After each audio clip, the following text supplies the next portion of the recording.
অনেকে বলে যে মসজিদে দান করার চাইতেও নিজের বইয়ের জন্য খরচ করা উত্তম, এটা কি সঠিক? এই মর্মে একটা হাদিস আছে, ওই হাদিস থেকে সম্ভবত এই ধারণা তৈরি হয়েছে যে তোমার স্ত্রীর জন্য যদি তুমি খাবার কিনো তাহলে সেটা একটা দিরহাম দিয়ে ওই খাবার কেনাটা একটা মসজিদ নির্মাণ বা একটা ভালো কাজ তার চাইতে উত্তম। এটা তখন হবে যদি স্ত্রীর খাবার না থাকে এবং তার ভরণ পোষণ দেওয়াটা এই মুহূর্তে ফরজ পর্যায়ে হয়ে যায়, আবার অপরদিকে মসজিদ নির্মাণ করা বা অন্য ভালো কাজটা সেই পর্যায়ের গুরুত্ব না থাকে। তো এই বিষয়গুলো নির্ভর করে পরিস্থিতির উপর, যে পরিস্থিতিটা কি। যদি আপনার বাসায়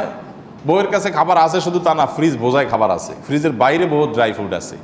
অনেক রকমের খাবার আছে, চাল ডাল মাছ সবই আছে, এরপরে আপনার কাছে 500টা টাকা আছে, 1000 টাকা আছে, এদিকে মসজিদে একটা জরুরি প্রজেক্ট চলছে, একটা কাজ চলছে,